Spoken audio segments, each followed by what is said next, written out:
Well, good evening everybody, and welcome to another session from the Wise Asylum. Well, what's gone on this week, my golly? Well, obviously we've got more fruit bats in Parliament now than we had when the Blonde Bombshell were running it. Can't make their mind up, nobody likes the truss, and they've just sacked that strange fella who, obviously, we're really doing a right good job, we're buffering heads with the Bank of England, so there you go, that's that sorted out. So not really much news worth bothering about down at Chalkir, Westminster, I have to say. Ukraine, we've learned some interesting things this week. That in March, so this is just a few weeks into the war, Zelensky were ready to talk. So there were peace papers, documents put on the table between Russia and Zelensky. And as a goodwill gesture, Putin moved all his troops away from the borders of Kiev and other cities. Of course, the West portrayed that as, oh look, Zelensky's kicking the shit out of Russia. Not the case at all, as we've learnt this week. So that was on the table. The war could have been over within about four weeks, because obviously the peace deal put on the table was that Ukraine or Zelensky would acknowledge the areas that Putin or the people in those areas wanted to be back with Russia. So that could have all been sorted out within 4 weeks. However, guess who went down there and cocked it all up? Only the Blonde Bombshell. Our Boris. He went in there and persuaded Glenn, no, forget it. So, what did Zelensky do? He reneged on the deal, started to push forward with his troops, and the West went crazy, bigging it up as, look how fantastic the Ukraine is. So, complete and utter load of shit going on there, and that were in March. So this has gone on because Boris, the aristocrat, Bombshell, were told to go over there and put things right on behalf of the Temple Crown. So there we go, we're still at war. We're still at war not because of Vlad, not because of Zelensky, but because of Boris. Or let's just say the Crown. Okay, what a lovely bunch of tosspots we have sitting down there in Hell's Central, the inner city of London. Come on. So all the things I've worked out and found today, or this week, is before, so from 2014 up until Vlad the Impaler decided to move in, Zelensky's, or well, not Zelensky's because he weren't there all the time, but the Schofield Notes believers that went in there and pushed in by Obama and Biden actually killed 14,000 civilians in the Donbass and the areas that were actually Russian before it were pretty much annexed by Western forces, as it were. So that's interesting. I say Western forces, they're not really Western. The Western forces, but the priesthood isn't. That's running it all. Let's be honest, we've explored this. So that's another interesting bit of data that you're not going to get on your telly. Zelensky's calling now because obviously, well, Russia has managed to pull in 2,200 reservists. I think it's 220,000, I think it is after 300,000. So he's getting there, and there are a lot of massing in Belarus, which, why not? Zelensky on the back of that is now calling for not UN peacekeeping troops, which is important, we understand. He wants G7 peacekeeping troops in Ukraine. Now, of course, G7 is NATO. So we're a load of codswallop. So, you know, they're doing everything they can to get NATO troops on the ground in these war zones, which is not good, because NATO means us white honkies across the entire world, does it not? Yeah? I mean, you can see them rubbing their hands with glee, these priesthood, and thinking, we've pushed in all these immigrants, these numpties, give them jobs, because they're laundering drug money in the little barber shops and all these takeaways that nobody uses, and these pound shops. They're laundering drug money. They're laundering drug money galore. Because, of course, the priesthood is quite happy that none of these immigrants are going to be conscripted. None of the Muslims. I mean, let's not say there's a lot of black guys in the military, because, you know, they're no different than us, really. Probably got a better sometime. So you can see they're flooding in Europe, all these little Albanian immigrants, and they're not refugees. They're being put up in hotels that we're paying for. You know what I'm saying? You can't get any info out of these hotels. It's a mess. Because they're rubbing their hands. Because they know. Who's going to go for the conscription? Exactly. Can we see? We've discussed it. We've looked at it. But it's important it gets bedded in your minds, because this is what's happening. They want your children. If you're below 35, they want you. You know? And all the baby boomers out there go on lad, get to war, I did this and I did that. And there's no baby boomer alive that did any warring anywhere. The mum and dad did the warring, but the baby boomers pretend that they did it, because they believe it. You know? So if your baby boomer dad is giving it, go on lad, get in there and show him what you're made of, knock him out. Knock him out and say, Dad, I love you, but you're a complete twat. Alright? If you want to get excited about Ukraine, off you go. You go and do it, cop. Because I'm not. You know, we're a bit smarter at this. You know, we're a bit smarter than your generation, pops. And we're not really giving a shit about fighting for Schofield. No believers. You know what I'm saying? We're not having it. We don't want to do it. Sorry, Dad. Get out of my face. Now, what else have we got going on here?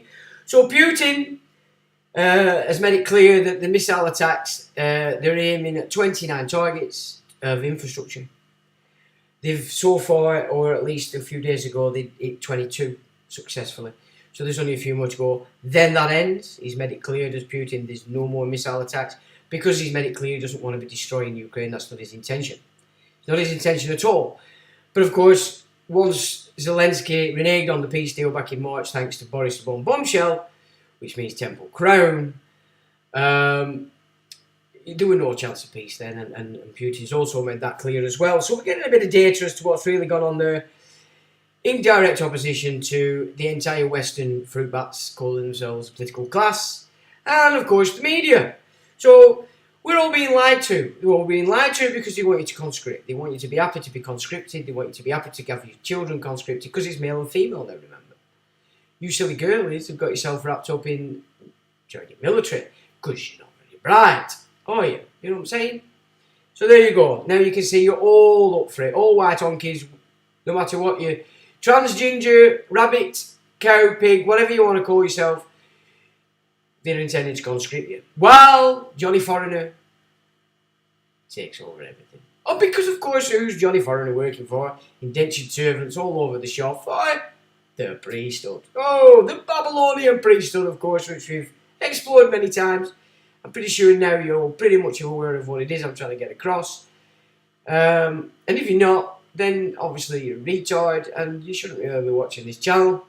You might want to go and get onto some of those GB News and UK column, Alex Jones, and, you know, get stuck into Jordan Peterson and that other little Zionist mouthpiece, you know. If you look at Jordan Peterson, what's the other young lad called? What is he called?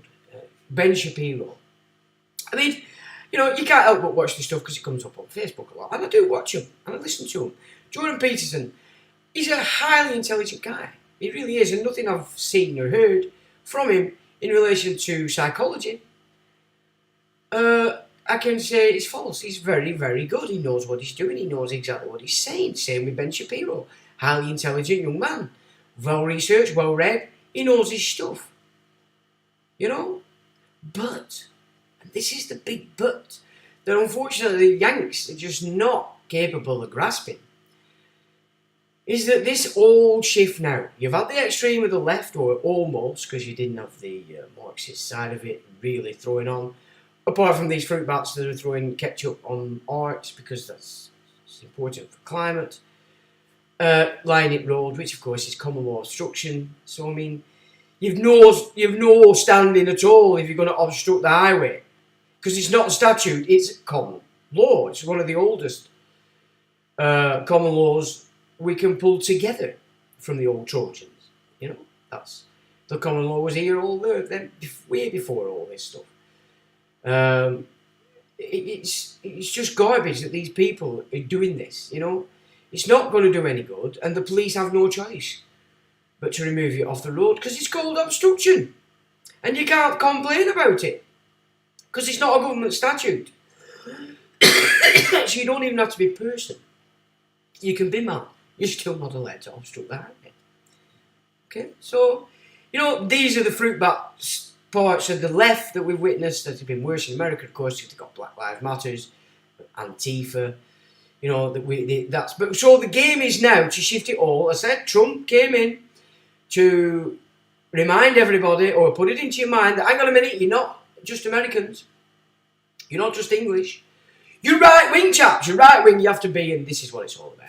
Because I've said before, everything Trump said in his campaign, I couldn't fault it. I agree with it 100%. All of it, what he said. A lot of what he did in America was very good. But they're all moving you and leading you in to handing complete and utter power over to the Schofield believers, the Notes believers of Schofield. Yeah, so Ben Shapiro, as good as he sounds, it's his core religious beliefs that's going to come flying out when this Schofield Notes believers start to gain power. Same with Jordan Peterson. You know, these guys are intelligent but programmed. They're programmed because they still won't accept the con that is the Schofield Bible. Or maybe they will. Who knows? Because there's going to be, that to me will tell me whether they're intelligent or not. They've got intellect, they've got good rhetoric. That's a fact, you can't deny that. But where's the core program? Because all these, you know, they're moving it now away from the left. You've got it all in Congress. All these congressmen, you know, that people respect, because you can't not respect them because of the way they're undermining the left. But, you know, these are going to make like Hitler look like he were only playing. You're going to get ultra Talmudic, claim to be Christian, Schofield Note believers, and they're going to, if you want an insight, it's Puritans, because that's where it started, with Puritanism. That's what Charles I were fighting, it's what James were fighting. Yeah, back in the day, they wouldn't let you go pub, no singing, no dancing. This is the Puritan mindset. This is how ridiculous it goes. Homosexual, you'll have your winkle chopped off. If you're a Muslim, you've had it, because basically, as we've explored, Islam as an organisation today, because it's operating the Sharia that doesn't represent the Quran, you as a body, as a cult, you breach every single international agreement. You break every law of every nation you're in outside your own. Yeah? As a fact, this isn't a fantasy, this is reality. You know, are you going to be scapegoated? Well, you know, you're driving around here like it's a racetrack from 12 o'clock till 2 o'clock. We've had fireworks that didn't start till 12:30. The night after, they didn't start till 2:30. Who do you think you are? What are you playing at? You know, you're digging your own grave. That's what you're doing, because you're not very bright. And I don't see any moderates standing up and stating this, because They've never read Quran. And if they have, they don't understand it. You know what I'm saying? And that's where we're at. It's just nonsense on nonsense on nonsense, and everybody's running around acting on it. Because pets mean prizes. You get prizes for acting like a twat. It doesn't matter what culture you come from. The world gives out the funny money. You know? And if you're saying, oh, God's giving me, yeah, okay, well, you want to look at which God are you talking to, son? Which God are you praying to and which God's answering you? Because it ain't the creator. It isn't the creative force, is it? At all. Torah calls them synagogue of Satan.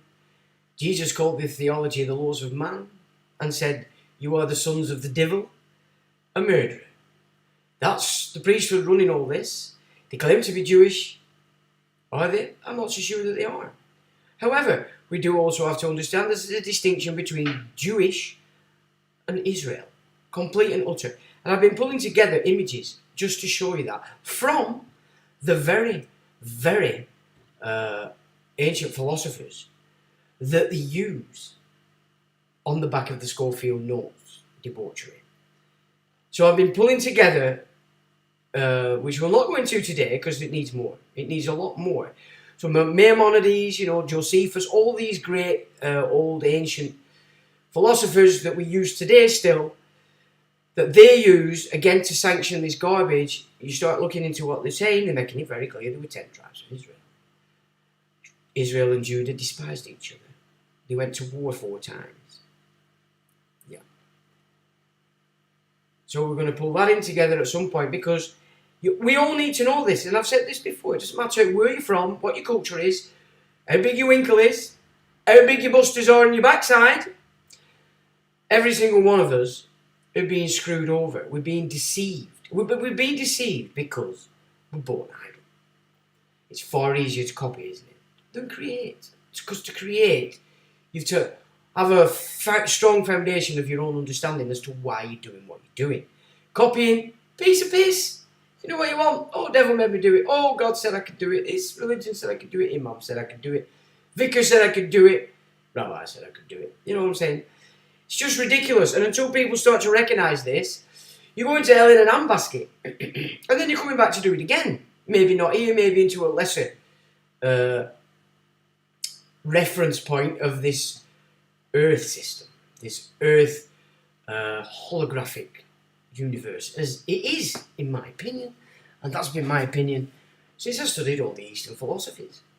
So, there we go. What else have we got here? So it's looking like some 30% to 50% of the Ukrainian electricity grid has been took offline because of Vlad's missiles. So that's not good for Ukrainians.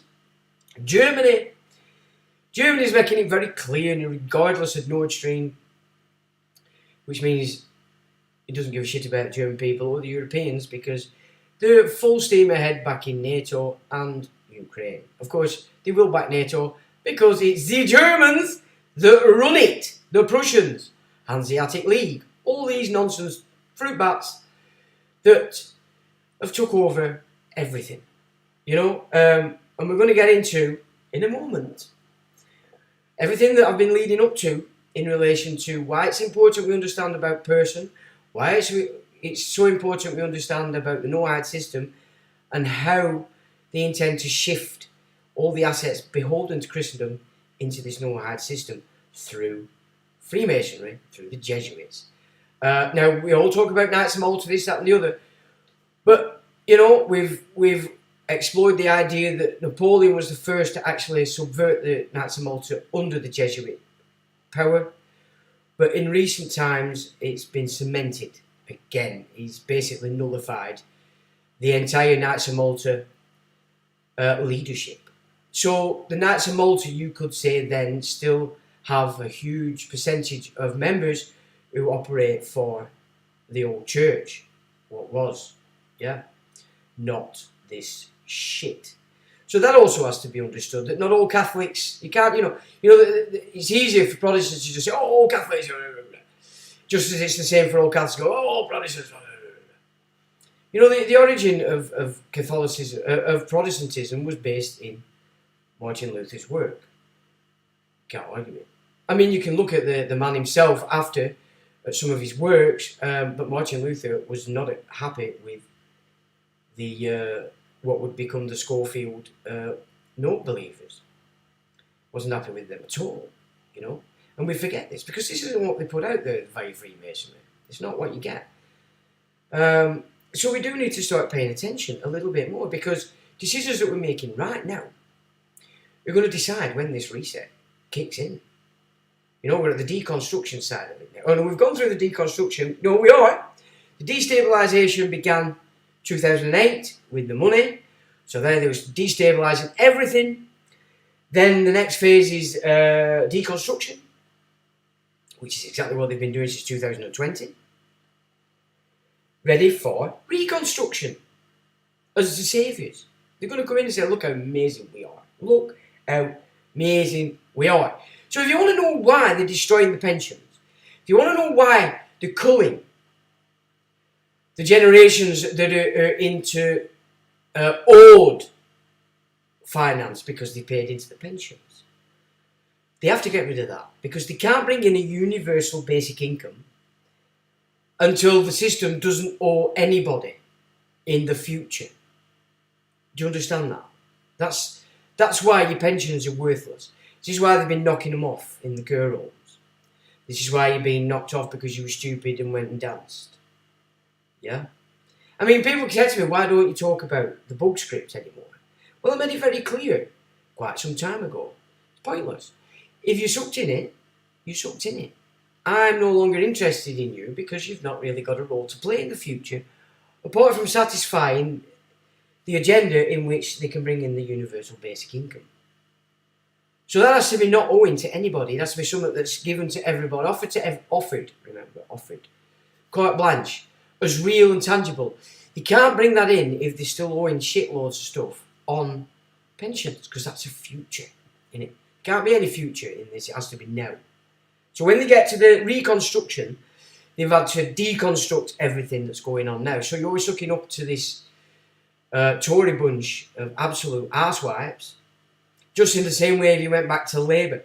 See, Parliament wasn't built from political parties back in the day. The original Parliament was your representatives from each area, and they represented their particular area within the common law, the realm. Yeah?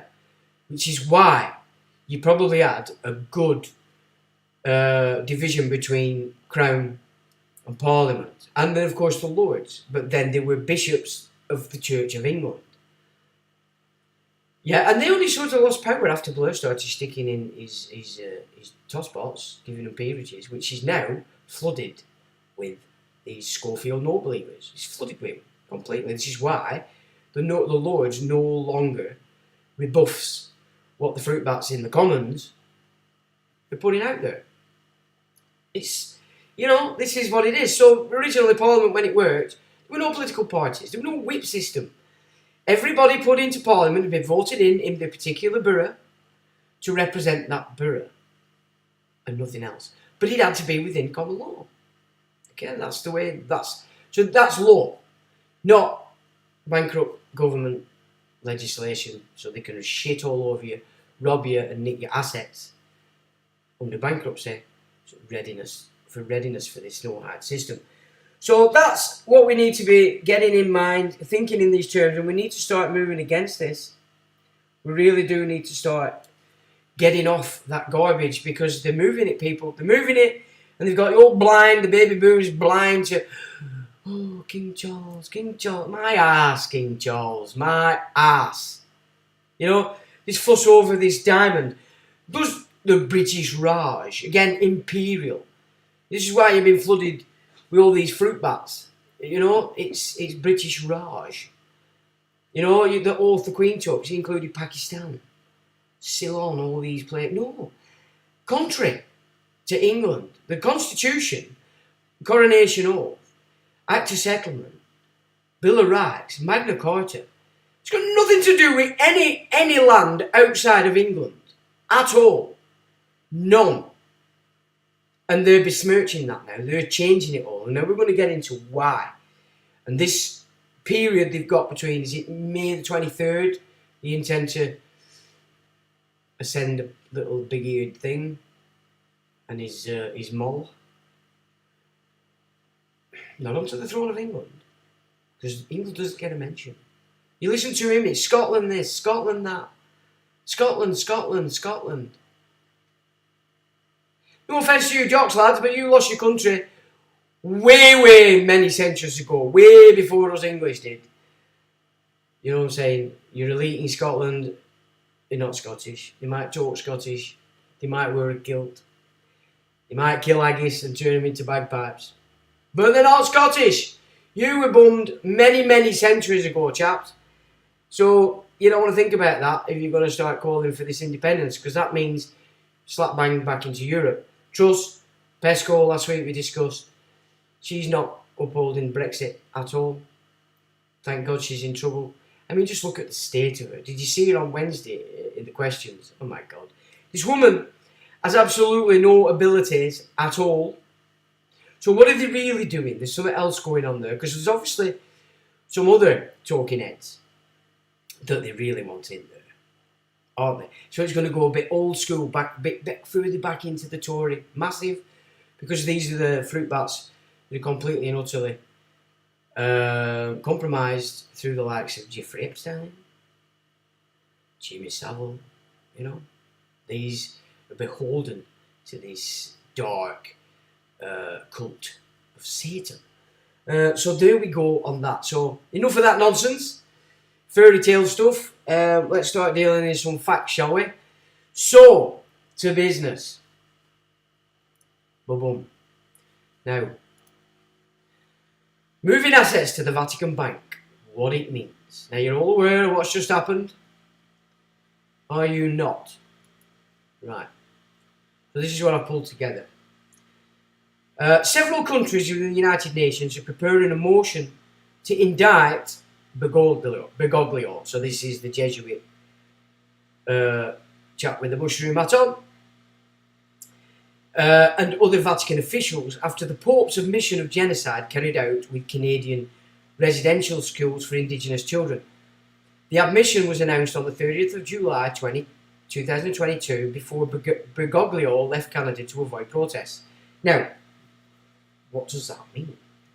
Well, basically, under the terms of the International Criminal Court, or ICC, should it be known that genocide has occurred by any means, then those responsible, either as individuals or as officers of the institution or corporation, must be prosecuted and punished. So, the Jesuit, what did he do? He admitted to genocide. That means the entire Vatican system is now open to criminal indictments. Alright? But there's more. Another act that can be brought against the perpetrator is to seize all assets under the avails of crime statutes. Do you get that? Right? What's he just done? Pulled all the assets into the Vatican Bank. Why? Well, this goes back to deals made with China. Okay? Because the Jesuits were well into China a very long time ago, and they were very well respected. So this is the Jesuits before they were thrown out and then taken over by the Prussians. Alright? The Hanseatic League, as it were. Alright, so he's now pulled all these assets into the Vatican Bank to secure to China, which is the intention of pulling in all the assets from the United States, from England and Europe and the West in general, into China. That's the agreements that have been made all these years ago, trillions and trillions and trillions, and that's just your deindustrialization. So these deals were done a long time ago. These are two just faces of an agenda that's been going on for a very long time. Deindustrialization was a big part of that. Now, to secure, because of course China now, once this accusation has been made, or once this admission that the Vatican has carried out genocide, China shit itself, because it's saying, well, we're never going to get any money now. How are we going to secure these assets via the Vatican, whenever Tom, Dick and Harry is going to be running onto them for for restitution. That's why Bergoglio has pulled all these assets into the Vatican Bank, which includes, you've got to get a grip of this, person, your birth certificates, your children, everybody, pulled in the Vatican Bank, ready to be put into the hands of that exceptionally strange-looking fella on the left that smiles a lot. Always be wary of people that laugh a lot and smile a lot. They're either obsessed or possessed by something. That's a cover. That's how they cover it. Yeah, I've noticed this many, many times in the time. So there you go, folks. This is the old game that's playing out right before us. But of course, you're all obsessed.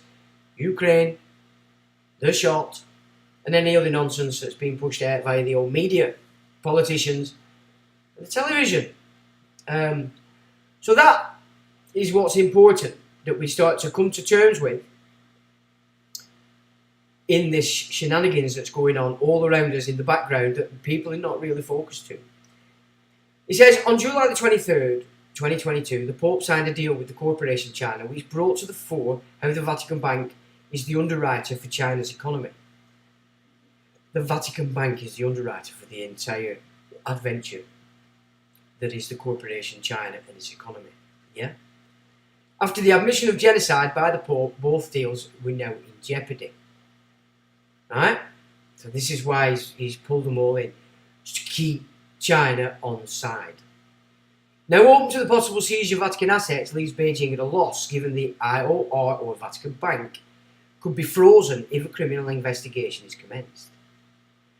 That was the situation in the summer of 2022, and by the autumn of the same year, we witnessed the rather strong announcement by Bergoglio that all Vatican assets must be sent to the Vatican Bank in Rome before the 30th of September 2022. Okay?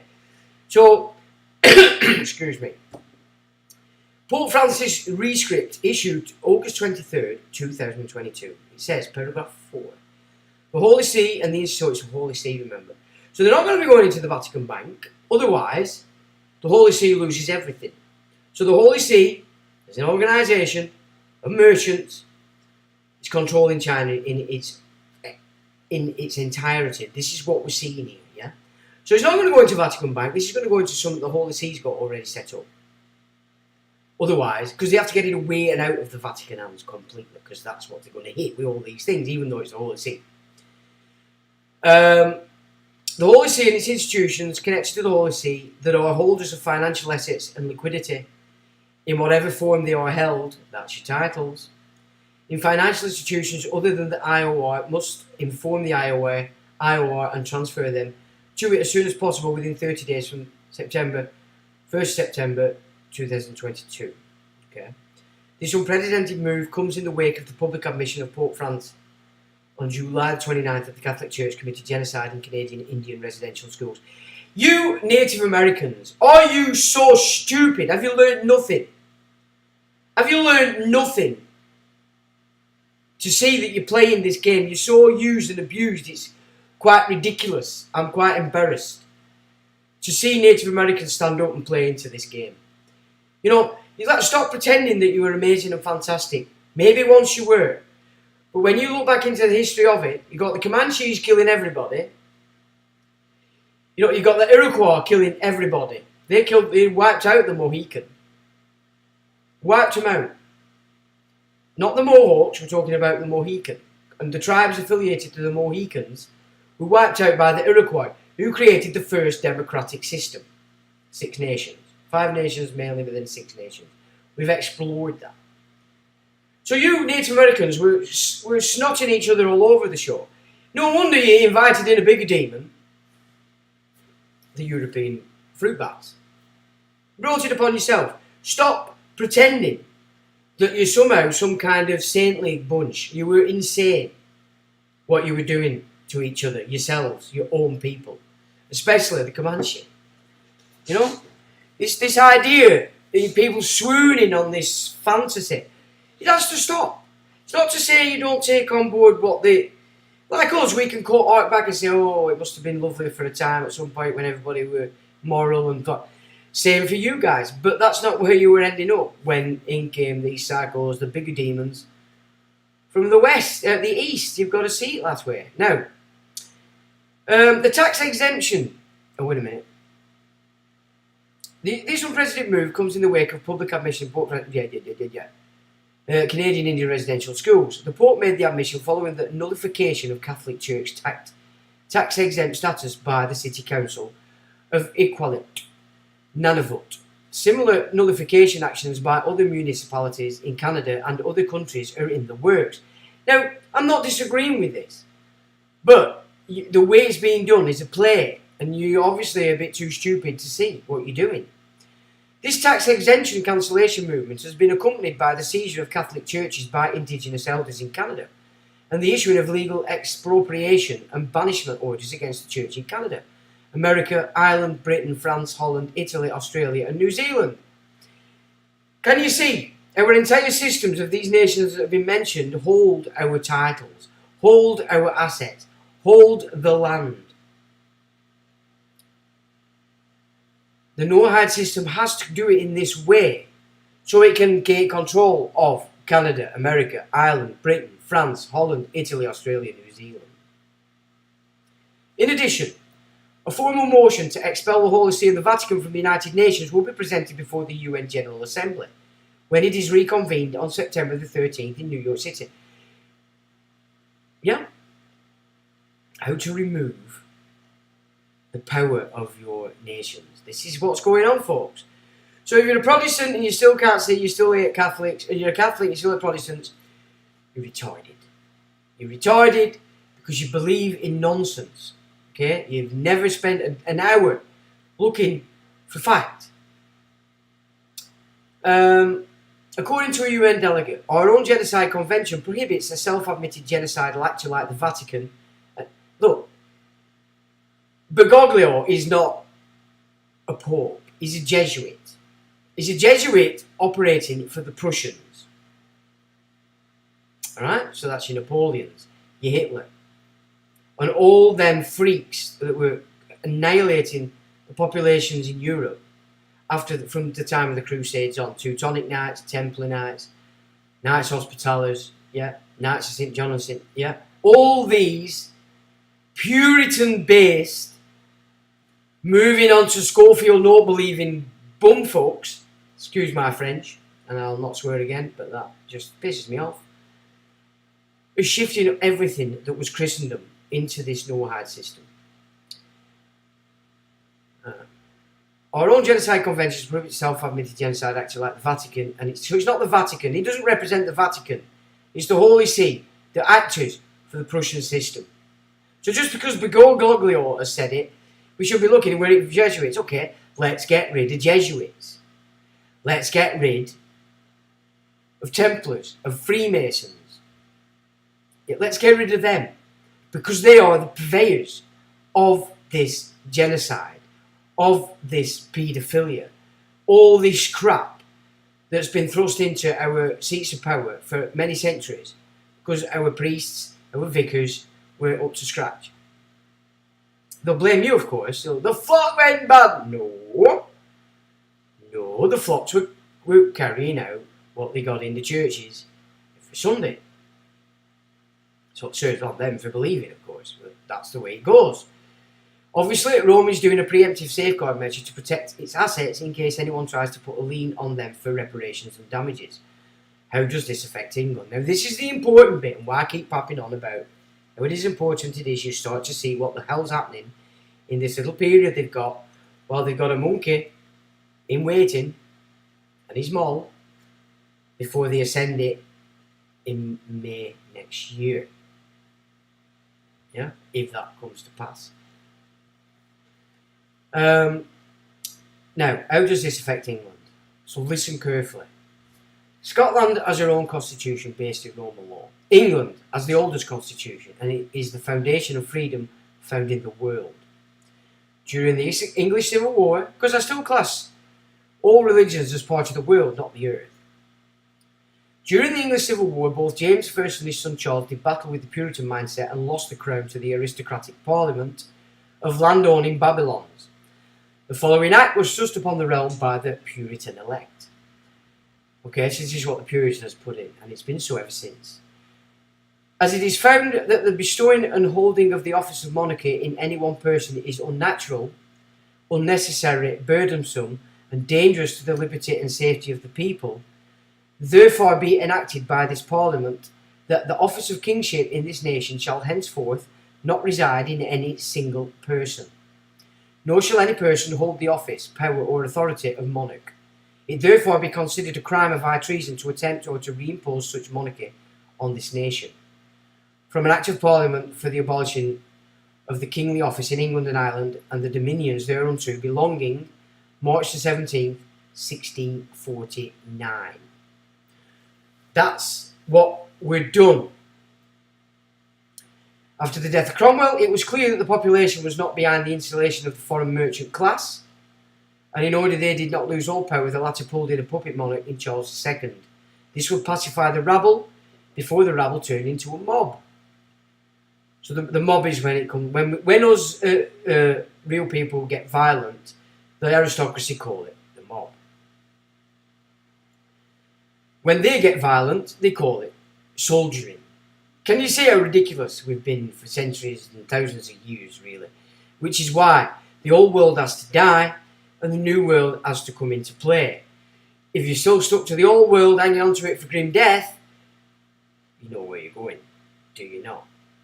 Yeah, nowhere that you could imagine you believed you're going to go for the entire duration of your life thus far. You need to get into grips with this.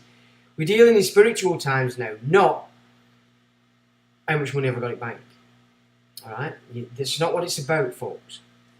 On the 19th of September 2022, a legal notice was delivered to Charles Windsor in his capacity of King of England that he appeared at a tribunal dated 1st November 2022 to answer the claim of complicity in the crimes of both his mother and father for the abduction and permanent disappearance of 10 Indigenous children by Elizabeth and Philip Windsor on October the 10th, 1964, at the Kamloops Indian Residential School in British Columbia, Canada. So you can see why that's been kept in the mix of this alternative media for all these years. King of England is saying, well, that's interesting. So if they've labelled it King of England, he's not the King of fucking England, and they've sent it on 19th of September this year to somebody who doesn't hold that position. Are you listening, Native Americans? This is how stupid you are and how easy it is for the priesthood to use you. You've set this off to somebody that isn't the King of England. He's a king in waiting. And as we'll go further, they've no intention of holding him up as the King of England. Right? You've got to understand that this is how serious it is. The game they're playing. So these numpty Native Americans want him to appear at a tribunal on the 1st of November, okay? For complicity. In the fact that his mum and dad nicked some 10 Indigenous kids. Now, has that been proven? No, it's just been talked about. I'm not saying they didn't. I don't know. I weren't there. First point of note. So this is me now, of course. On this day, 13th of October 2022, Charles Windsor is not the King of England. He is the King in waiting. Thus the claim is null and void as pertaining to Charles. You silly, silly Native Americans. Should there be no issue with the current protocols of succession, Charles is to take the coronation oath on 23rd of May 2023. So you've scuppered it for yourselves, guys. You've given the game away because there is no King of England presently. Alright? Second point of note. The English realm does not belong to the monarch. All assets beholden to England are the property of the people of England. You silly, silly Native Americans. Yeah. Charles, the monarch, whoever it is, doesn't own shit on England. It belongs to the realm. The realm belongs to me and anybody else that wants to claim it. So I have issue with you Native Americans doing this and say, get your fucking hands off my stuff, pal. Or you're worse than what it is you cry about as victims forever and amen that we did to you.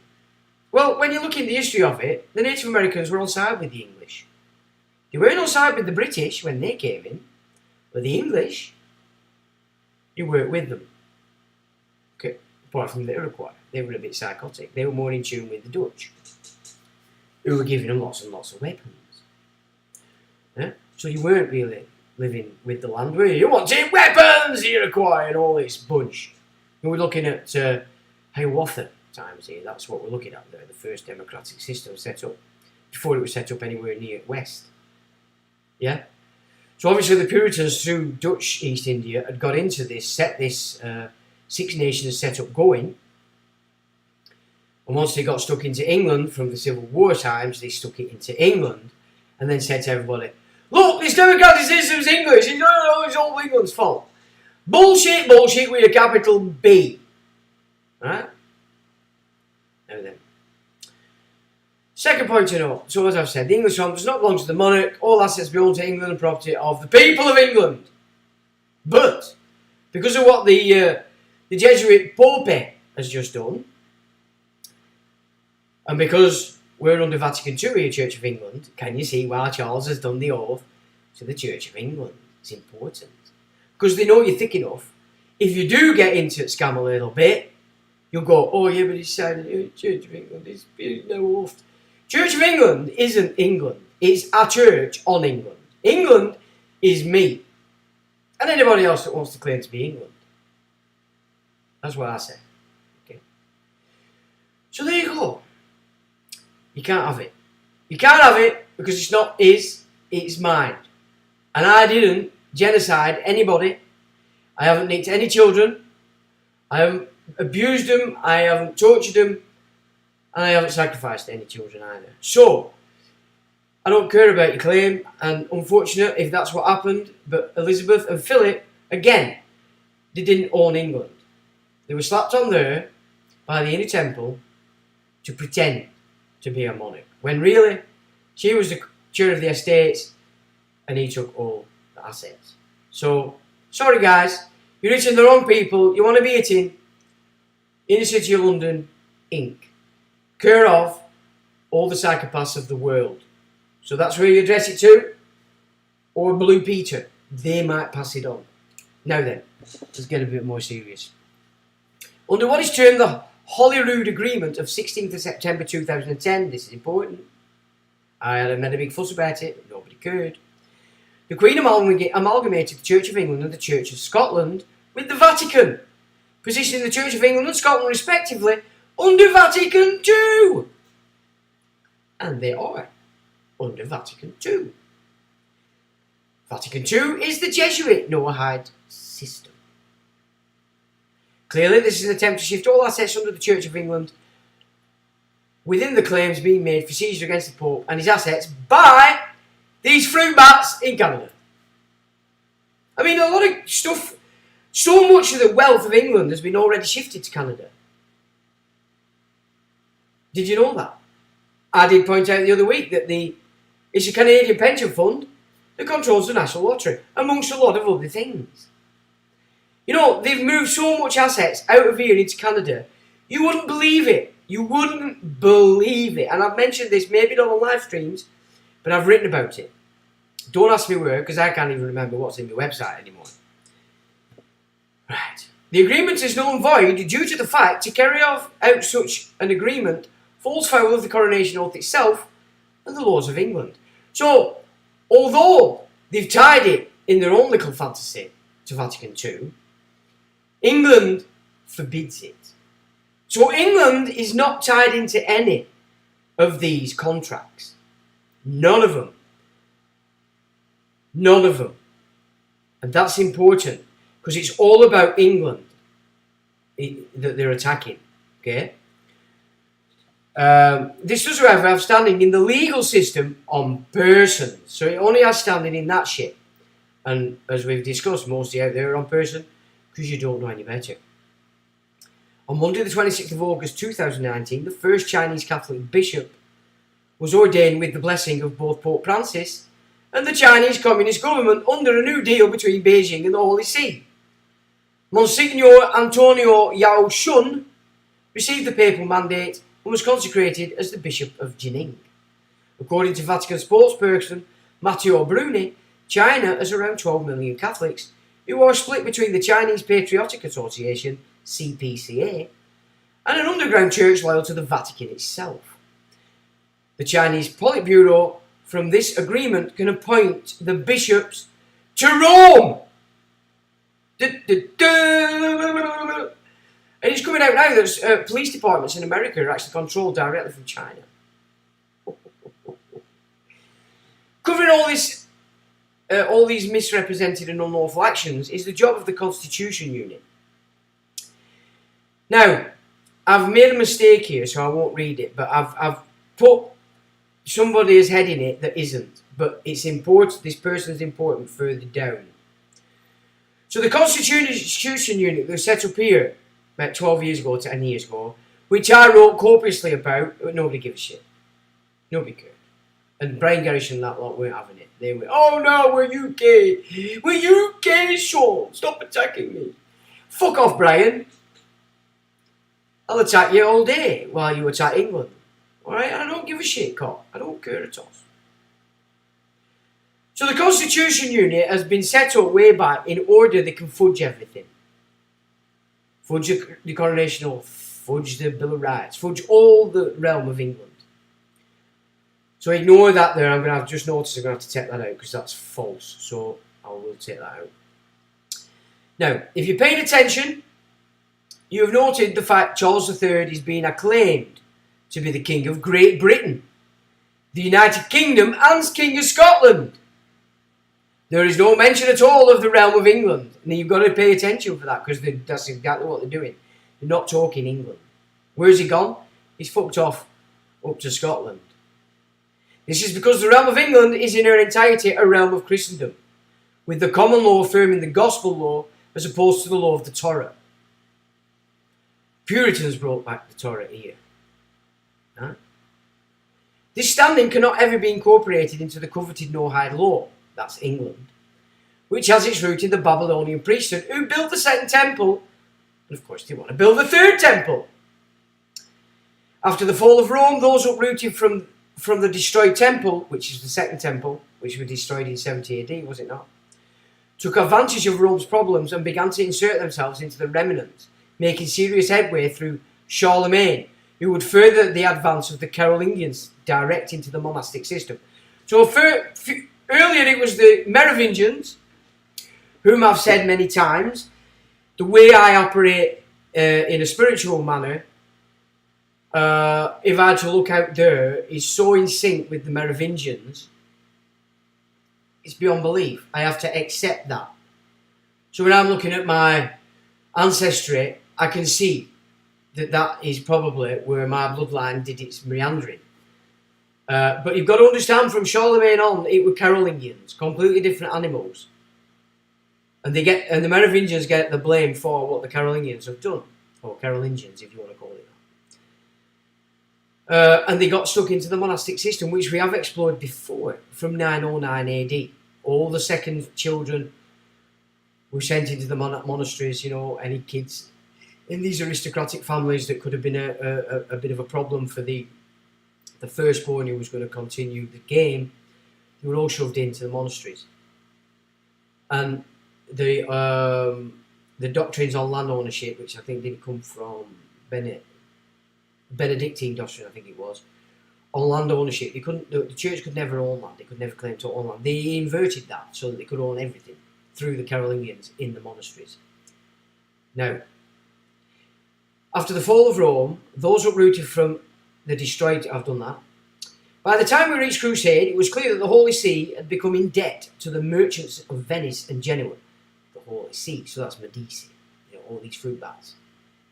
From this point forward, the phrase all roads lead to Rome, and then back to the cities that controlled it, Genoa and Venice, had teeth. So yeah, all roads led back to Rome, or rather the Holy See, but in reality, we're looking at Venice and Genoa. Remember, 9th century, 10th century, the first central bank in Venice. And all minting were going on in Venice. It had to be in Venice. So we're going back before the Crusades. It was once they got this control, the Venetians, over the Western Rome, they could excite everybody to crusade. What a cock up that were.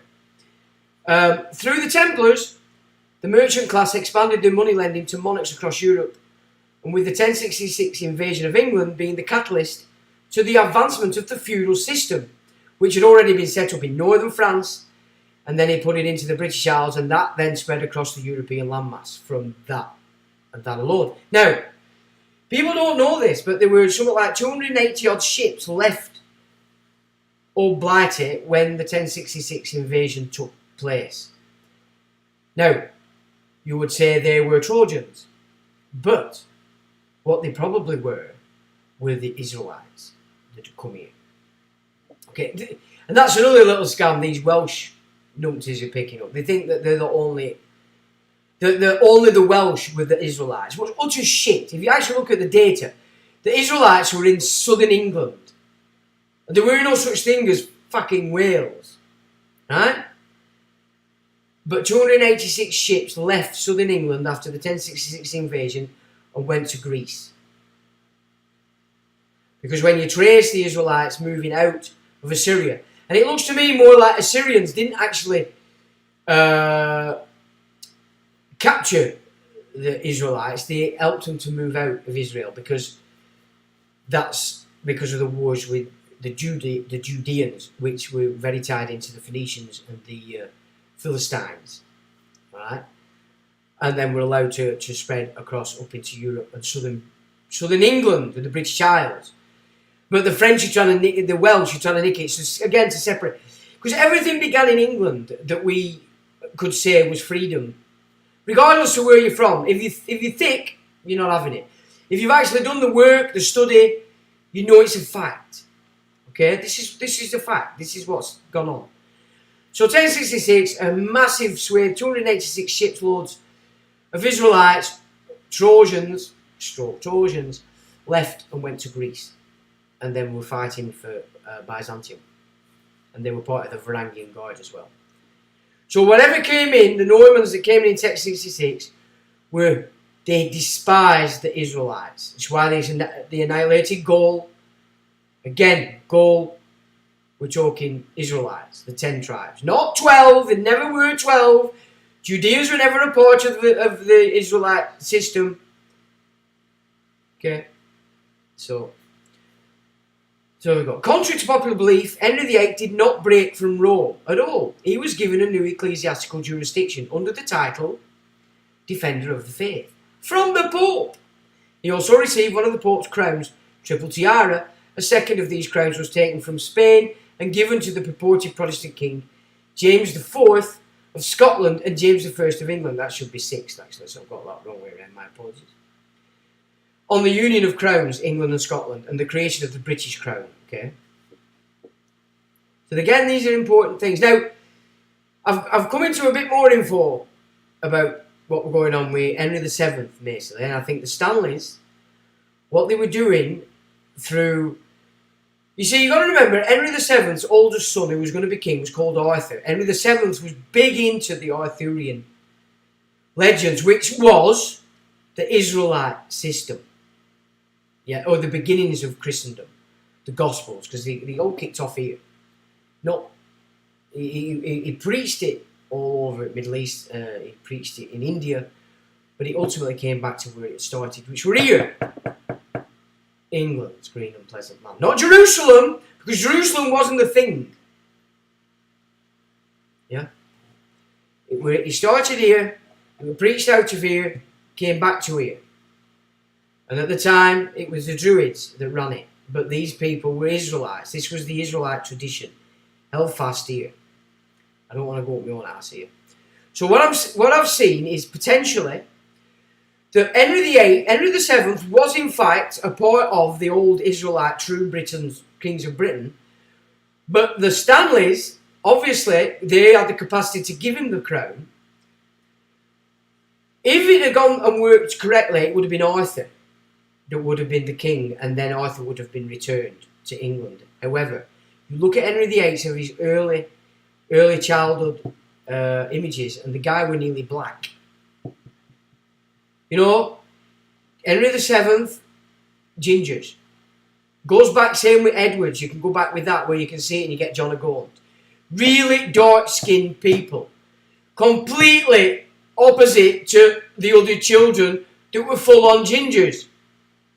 Right?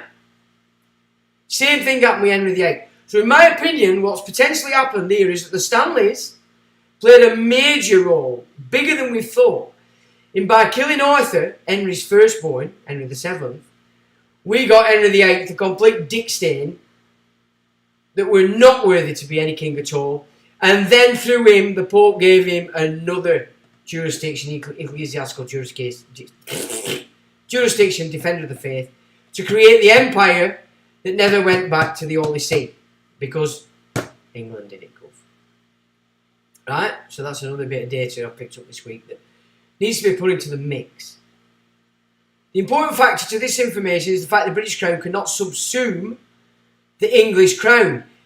Did you hear that? So even though they amalgamated Scotland and England, the Scottish Crown still stands. The English Crown still stands because they are a distinct office, each and of themselves, and a lot older than this pish. So I'll read that again. The important factor to this information is the fact the British Crown cannot subsume the English Crown because it's an office distinct from the office of monarch, formed during and as a result of Edward II's reign, c. 1310. Right? I told you, they've screwed over the Edwards deliberately, because if you, by understanding the Edwards, we get to see that these guys were more in tune with the Israelite, true kings of England. And you could probably say Scotland, but definitely of Ireland. Because when the Israelites came to England, you could say the base, the actual power base, was set up in Ireland. Southern Ireland. Yeah? So again, that's interesting. And my bloodline comes via the kings of Ireland, the O'Briens. Not my grandfathers, who were all these fucking Jesuit creeps. My grandmother, her line is O'Briens, and they were the kings of Ireland for a long time. So, not that I give a shit about this stuff, and I'm not pretending in a second that I'd even entertain anything like that myself, but it's just important that we understand these things. And I've said before, I'm rhesus negative. So when you've got Ike running around telling I'm a lizard, I can assure you I'm not a lizard. Right? I'm not. Don't have to believe me though, it's up to you. History. The papal crowns relate to specific papal bulls. The gunpowder plot was, if not a false flag operation, a very controlled operation during the period in which the power of the merchants of the City of London was increasing exponentially. We have the Petition of Right, which was another civil war really, and a king losing his head. Successful Anglo-Dutch War, the Restoration. A dissolute crypto-Catholic King Charles II followed again by an overt one, James II. Alright? So they've screwed it. After Civil War, game over for England. And game over for Scotland as well. Because of what they were doing, and they centred it in Scotland first. Because of the Bruce. Expanded under David I. During the trial of Charles I, we learned. The trial opened on the afternoon of 20th of January 1649, with further sessions on the 22nd and 23rd. With quiet dignity, the king exasperated the commissioners by refusing to answer the charges against him. He did not recognise the jurisdiction of the High Court and challenged the basis on which the purged House of Commons, because he purged them, because it was full of Puritans, or Whigs, could claim to represent the people of England. Because they didn't. They were from Holland. They represented the Prussians, the Hanseatic League. Each session ended with Bradshaw ordering the soldiers to remove the king, thus emphasising the overriding presence of the army in the proceedings and underlining the king's claim that the present administration was a worse threat to the liberty and welfare of the people of England than he had ever been.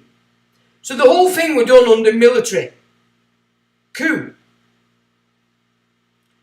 On January the 24th, 33 witnesses against the king, 33. Masonic, Puritan, Noahide, Babylon, Schofield Note Believers. Yeah. Wait a minute. 33 witnesses against the king were heard by a subcommittee of the High Court, and the following day the depositions were read out in public session. The depositions proved the king's personal participation in the wars, gave evidence of his approval of various atrocities, and demonstrated his intention of stirring up and continuing the wars. On 26 January, the commissioners drafted the sentence condemning Charles Stuart as a tyrant, traitor, murderer, and public enemy to the Commonwealth of England. The Commonwealth was set up by Cromwell, a Puritan Commonwealth. So if you were a traitor to the Commonwealth of England, it wasn't England itself, was it? God's sake. These Sunday schools have got a lot to answer for. And these RE teachers who we all got blagged with. The final session of the trial was held on the 27th of January. Bradshaw's 40-minute address to the prisoner asserted that even a king was subject to the law and that the law proceeded from Parliament. What utter shit! The law proceeded from the realm, not Parliament, which were a rump Parliament, full of Puritans, Dutch, moneylenders, Phoenicians, Babylonians. Furthermore, Charles Stuart had broken the sacred reciprocal bond between king and subject by making war on his own people. Did he? Did he make war on his own people? No. He made war against the moneylenders. By making war on his own people, he had forfeited his right to their allegiance. Declaring Charles guilty of the charges against him, Bradshaw ordered the sentence of death to be read out. To his great dismay, Charles was not allowed to speak and was abruptly led away from the court to await his execution. Now, I don't know whether they were executed or not, to be quite honest. Anyway, we'll not get into that. The death of a king clearly marked the point at which the constitutional monarch became subverted by the barony of the merchant class again. Now, Magna Carta came at a time when it had to do. Remember, they were nicking everybody's estates by having you put it into trust for you went off hoity-toity into crusade. You know what I'm saying? Henry II was a complete lunatic, made worse by his absolute insane wife, Eleanor of Aquitaine. You know, Richard were a queer, John were a complete fruit bat, and anyway, never mind. So, the merchant class again. And with the ascent of Mary and her consort William of Orange, history represents what we can be seen as a move back to the sanctity and sovereignty of the English realm, and an attempt to remove England from the yoke of Rome, which was carried out by the Scottish aristocrats. This would again be scuppered under the Act of Union. So whatever William and Mary tried to do, and they did, got scuppered when they created the Act of Union, under a totally demoralised Queen Anne.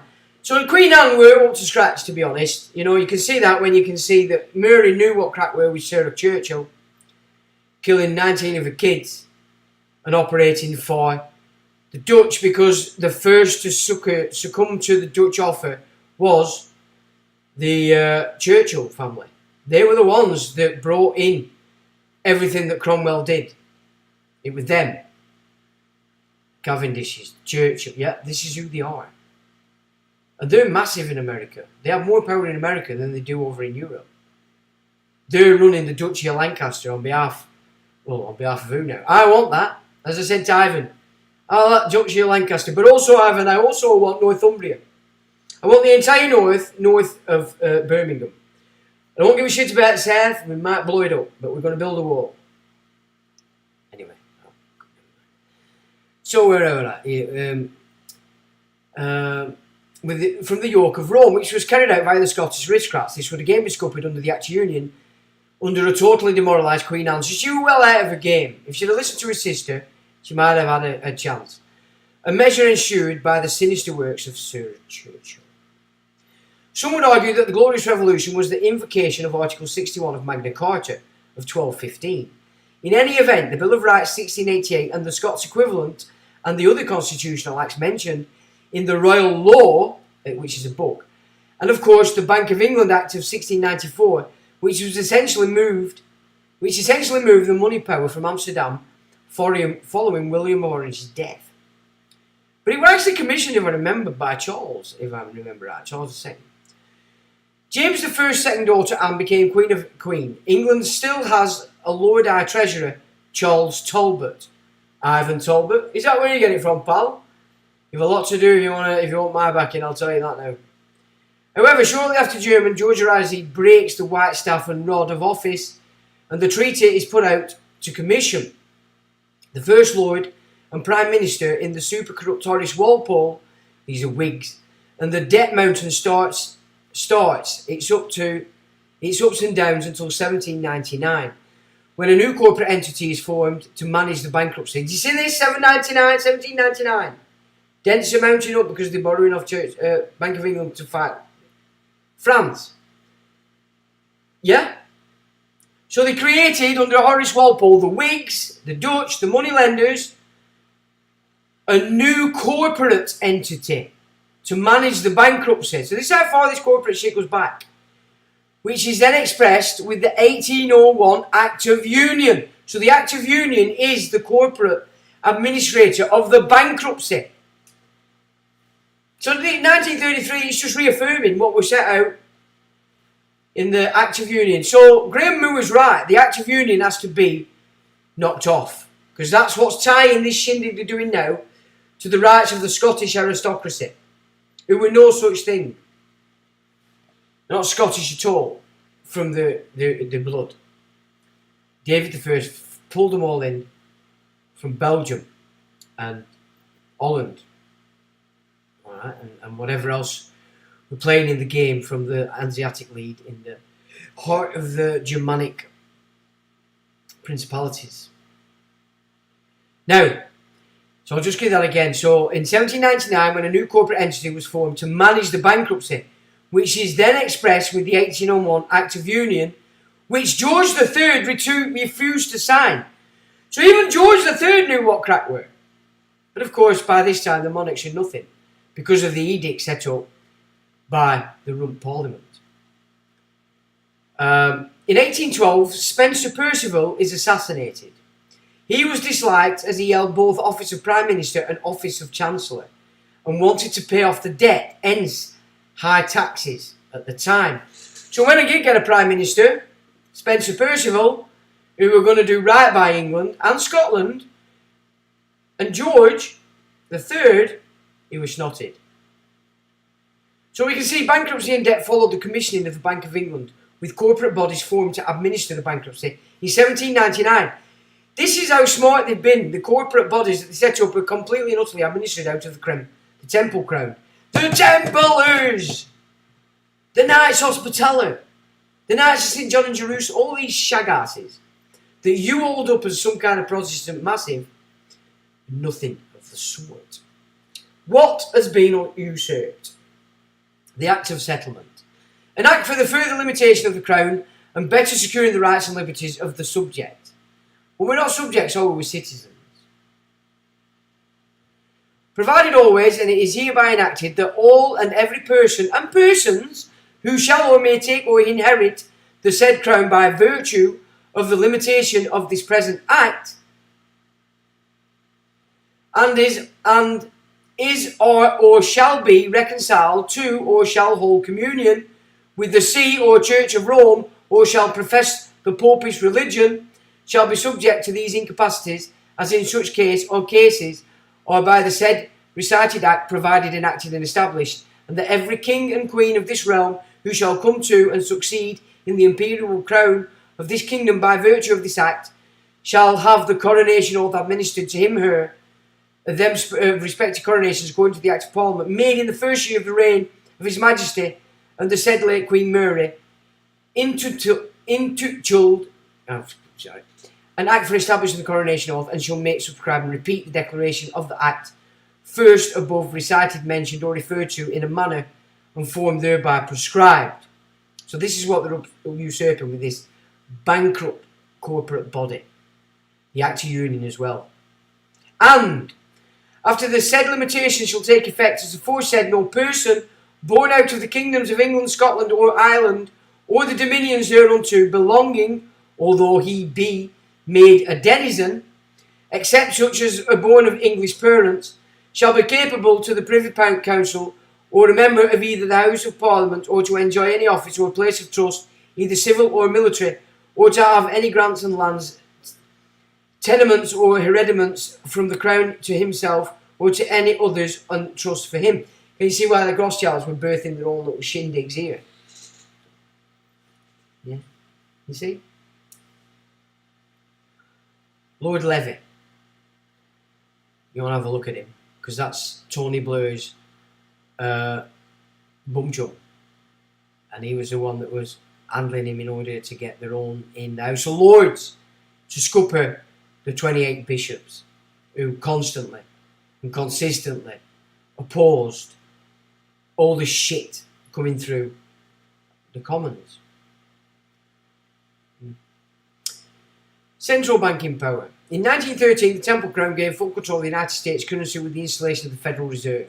Great Britain first came off the gold standard in 1914, only to return to it in 1925, finally coming off in September 1931.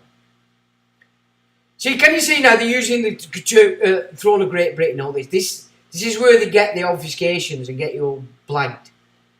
It's the throne of Scotland and the throne of England. The Welsh don't have anything. You know, they use the Welsh. The Welsh are so stupid for playing up this division. As are anybody Scottish that wants independence. You're too stupid to play in this game, folks. You need to get savvy and start learning a bit of, educate yourself to reality.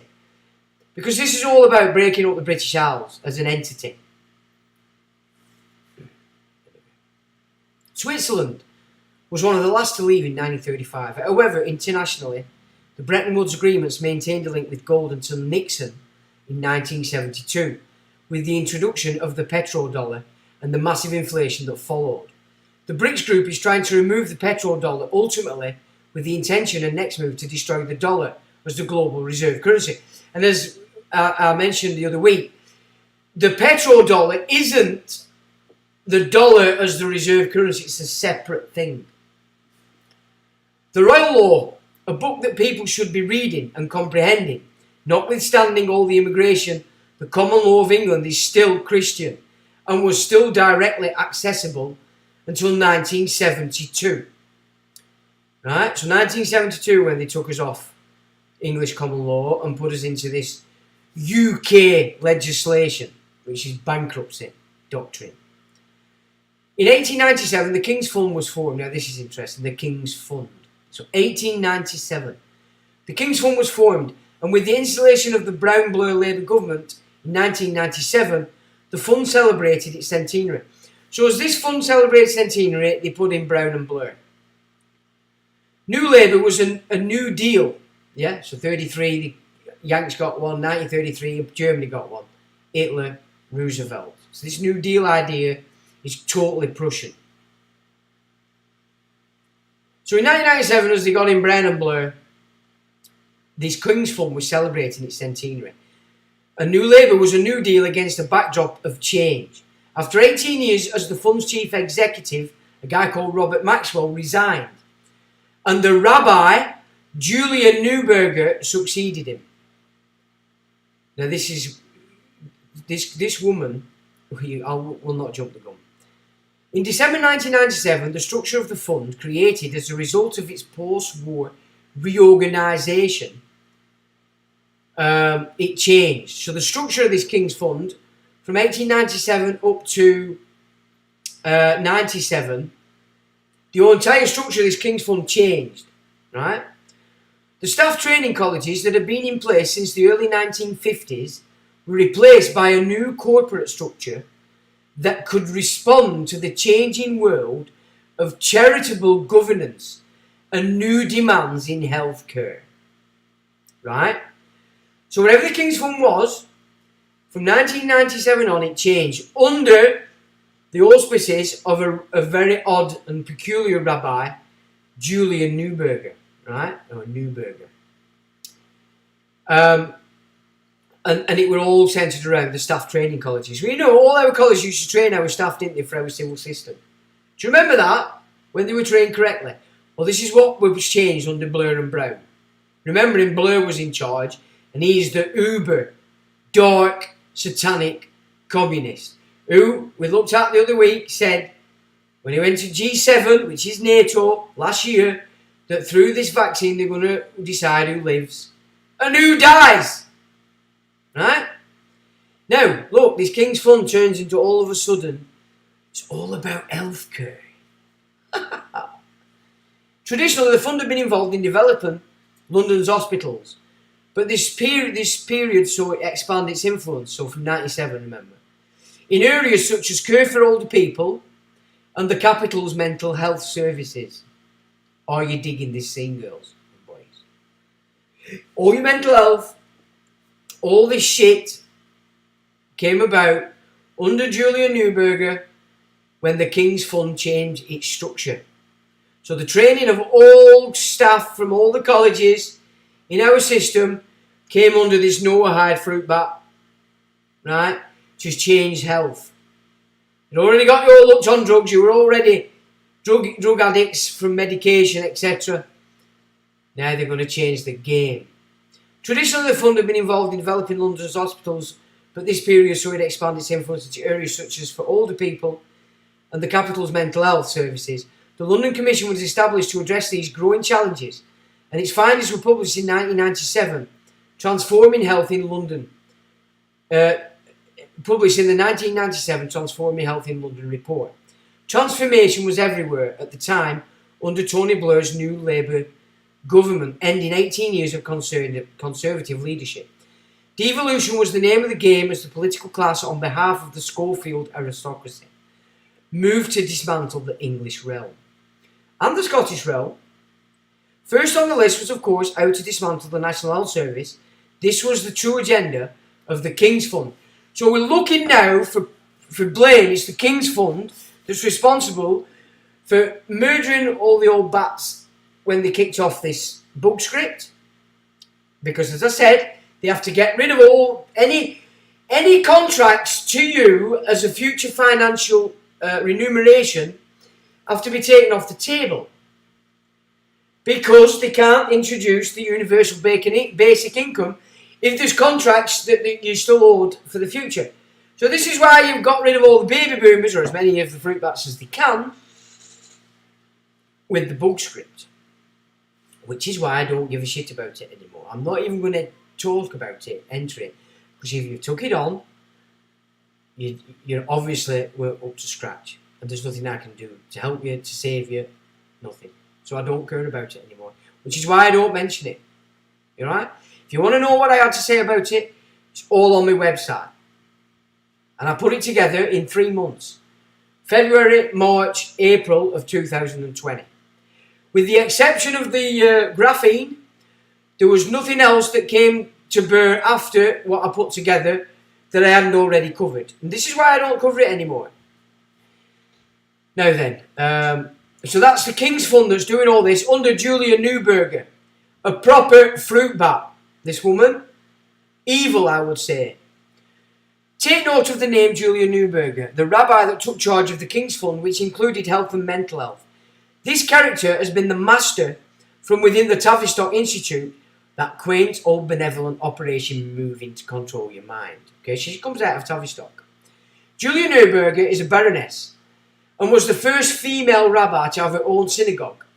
In a report from the Jewish News back in 2019, Julia is a health leader and chairs the University College London's Hospital NHS Foundation Trust. She is also described as an author. The report goes on to say Baroness Neuberger was once an attendee of one of Cynthia Payne's fantasy sex parties. So she's a debauched fruitcake. Okay, so obviously I've put in new links up here on this report, which is on the website, published today. In January 2020, The Guardian reported issues against the rabbi set to take over the West London Synagogue, the flagship of the UK Reform Judaism movement, when they appointed Rabbi David Mitchell as its joint senior rabbi to replace Baroness Julia Neuberger. Members of the synagogue's congregation include historian Sir Simon Sharma. How many times have you seen that face on your telly, telling you what history is? Yeah? And the actor Maureen Lipman. So these two fruit bats supported this fruit bats synagogue, who's been taken over by this guy, David Mitchell. And all hell broke loose when it come to this Mitchell fella because he's a complete fruit bat. Another one.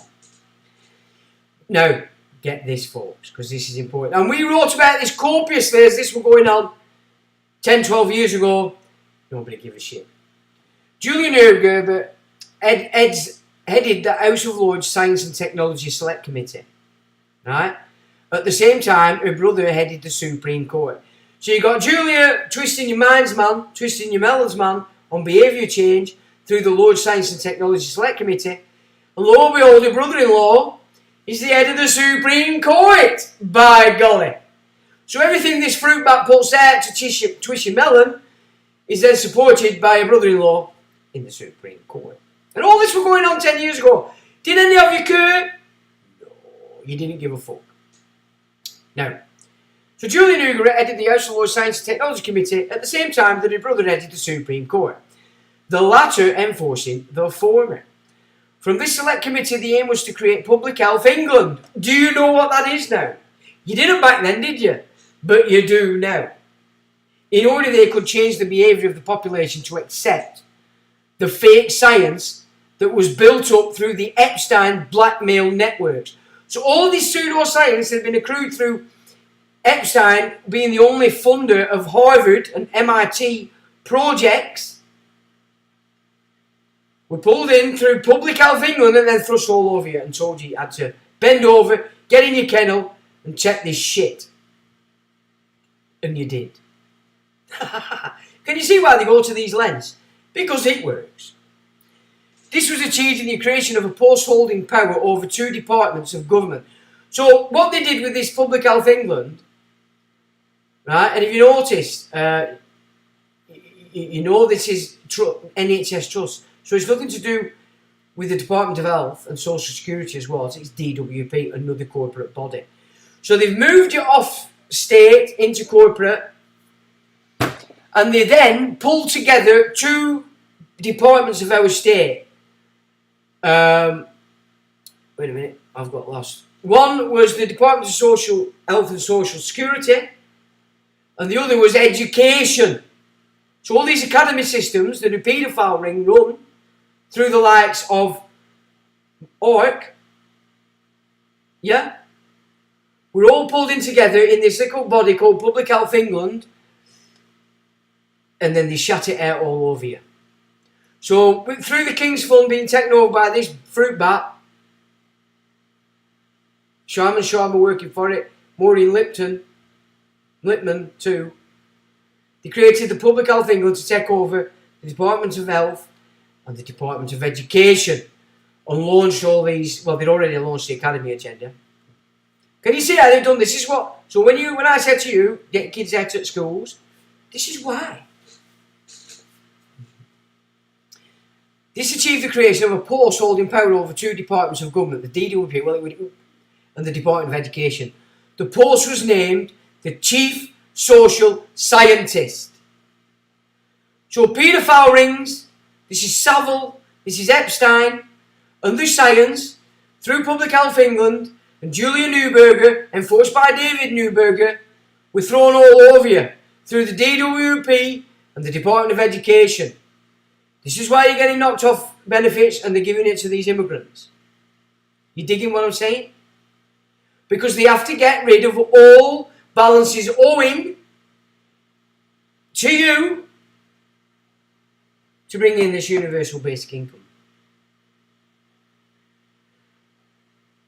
Yeah? So if you're a baby boomer, you're running around thinking you're Captain Mannering, they're only using you for a bit because you're going to be owed a pension. You have to go. They're going to snot you. And I won't shed a tear. In fact, I'd like to be there if you hung you and watch. This is how serious this is. You baby boomer fruit bats. Hanging on to Babylon. Huh? Right. Brexit sophistry. Keep in mind that another Neuberger, David, headed the Supreme Court during the behaviour change agenda being launched by the Temple Crown through Julia Neuberger. We can see the success in word wizardry playing out when Boris the Blonde Bombshell moved to leave Europe without any form of agreement. 25th of September 2019. Today the Supreme Court of the United Kingdom admirably discharged its role as one of the three arms of the democratic government responsible for checking the power of another. Okay? So they discharged this role. It held that the advice given to the Queen by Prime Minister Boris Johnson to prorogue, suspend the UK Parliament for a period of 5 weeks in the lead up to the date which the UK is due to exit the European Union, namely 31st of October 2009, was unlawful. Note the term of unlawful, because when they use the term unlawful, they're talking about these statutes for this corporate system, and you're blind because you don't know the difference. So let me give you that again. When Boris got elected to get us the fuck out of Europe, this bunch of shitheads, through the Supreme Court and under the behaviour change garbage, stopped him. Because he wanted to suspend Parliament for 5 weeks in order to get it done. Do you remember? Do you remember? This is how serious this shit is. This gives the impression that the Supreme Court is operating according to English common law that makes up the English constitutional realm.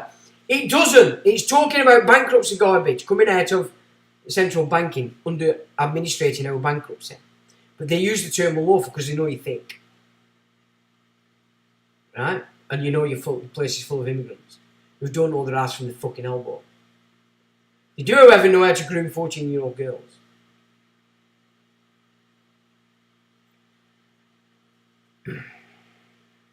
Just calm down a little minute. Julia Neuberger, David Neuberger, have fucked Boris Johnson and your will to get us out of Europe. And now they're at it again. So who does Truss work for? This shower of shit. Who does everybody else work for that's in the cabinet? This shower of shit. Who are these two toss bags that they're going to put in now to replace Truss? You're going to work for these bunch of shits. They've got the king in waiting completely in their hands. Same thing's going to happen. Are you digging the scene, man? The Supreme Court ultimately held that the sovereignty of Parliament as the foundational principle of the UK Constitution. The UK doesn't have a fucking constitution. Parliament isn't sovereign. Look the terms. This is what the Supreme Court has ruled on. UK Constitution. There fucking isn't one. It's garbage, it's fantasy land. Fucking law land. Are you all in it? You're the actors that make it real. Not you hardcore that watch me. I know I'm not talking to you. I'm talking to any newbie that might come along. Let me do that again. The Supreme Court ultimately held that the sovereignty of Parliament as the fundamental principle of the UK Constitution. So in their constitution, they don't tell you about, it's sovereign. The original Parliament was sovereign because everybody represented their own area. This isn't, they've got three parties now, all operating under the whip system. It's bullshit, it's garbage. The political class are puppets and nothing else. Would be undermined if the executive could, through the use of the prerogative, prevent Parliament from exercising its legislative authority for as long as it pleased. You getting it now? Are you seeing? Are you seeing the shit that they've got you under? The longer Parliament stands prorogued, the greater the risk that responsible government may be replaced by unaccountable government. I mean, that's just so fucking inverse. It's the perpetrator attacking the victim as the perpetrator. Perfect priesthood doctrine. You can't get it any better. It's just... Right. For this reason, an unlimited power of prorogation by the executive would be incompatible with parliamentary sovereignty. Contrary to the Prime Minister's arguments made to the Supreme Court, there must be limits on the power to prorogue or to advise to prorogue. It is those limits that the Supreme Court stands guardian. The Supreme Court is a load of shit. But if you bring law into it, it becomes king bench. But if you're not bringing law into it, it talks as though you're bringing law into it, but you're not. You're bringing statutes, legislation on person. Can you see the trickery? Can you see why I've spent so long trying to get across to you the difference between man and person? So important. If you're going to make headway in the shit that's going on and stop this country from being took over through the Vatican into the no-hide, these are the things you need to get a grip with and start acting on. Otherwise, you're just going to doof. What is it? Right. It is at those limits the Supreme Court stands guardian, you piece of shit. Having analysed the question in this way, the Supreme Court held that it was firmly of the opinion that the question of whether the advice to prorogue was lawful was one with which the court could deal. For it to do so would not be an interference with the lawful exercise of the power within its limits. What utter bollocks! There is no UK constitution. There is an English constitution and a Scottish constitution. The court is making clear they are operating under neither, while using the term lawful. The wizardry in the use of the term UK constitution, which Garish, G. Bean, all these faggots are using, and I mean fags in the not in the queer way, but in the way that they pull together through the private schools. You know, the hoity-toits. Because it is the fag system. Everybody obeys the one they're fagging for. Yeah? So don't be thinking I'm using it in any other way.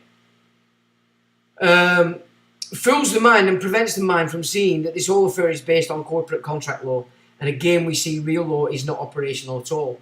A clear example of behaviour change in the 11 justices that sat the case. Yeah. So who were these 11 justices?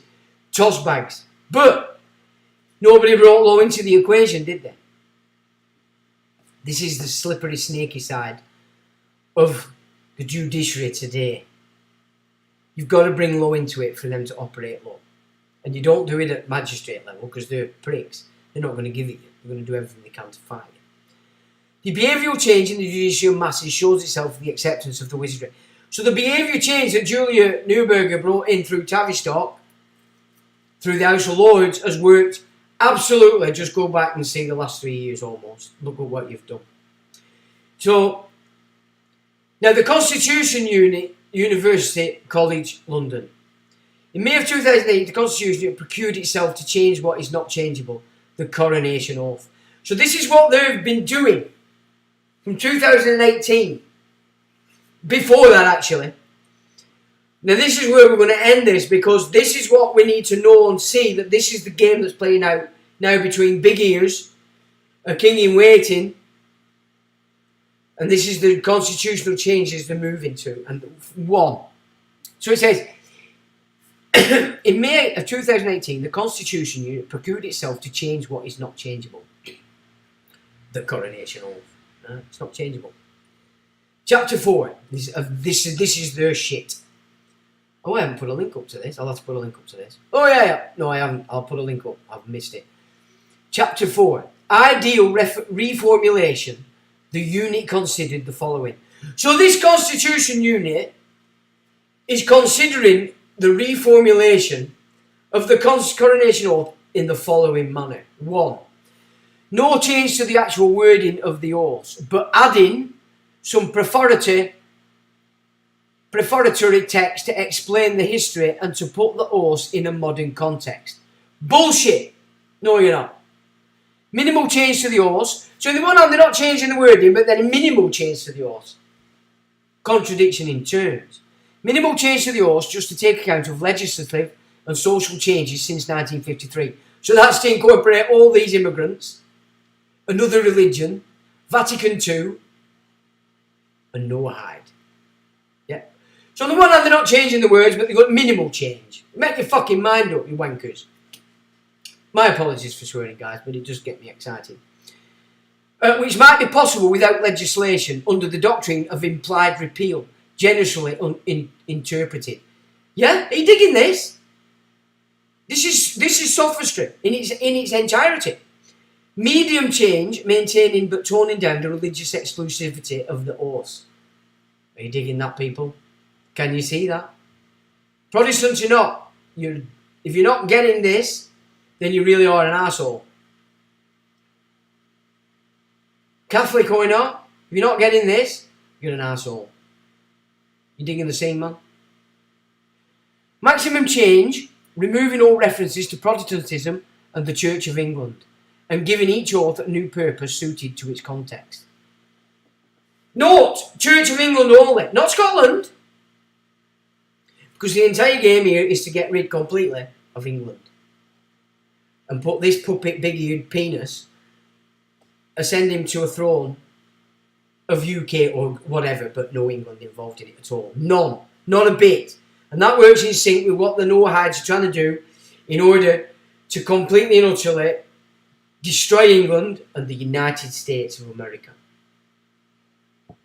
Can you dig? Australia's already come off it. They've already come off it. I don't know about New Zealand. Canada's completely off it. But America isn't. It's still... And now Trump and his game is to try and take over what is the United States in the same way they're doing this and obfuscating it as they're obfuscating England to do the same. That's Trump's role. That is his role, and he's succeeded as far as I can see as it stands. And there's a note under there to further express the Holyrood Oath and pull in the Church of England and Church of Scotland under Vatican II.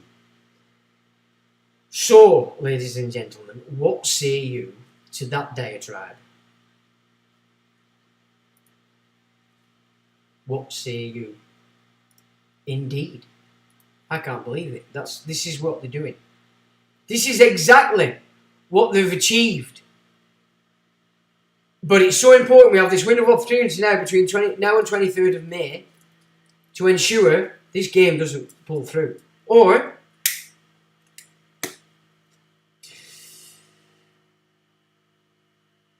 it's not good. It's not good. And I'm not going to discuss what I want to say right now because it could besmirch this important data. But we are going to discuss it down the line.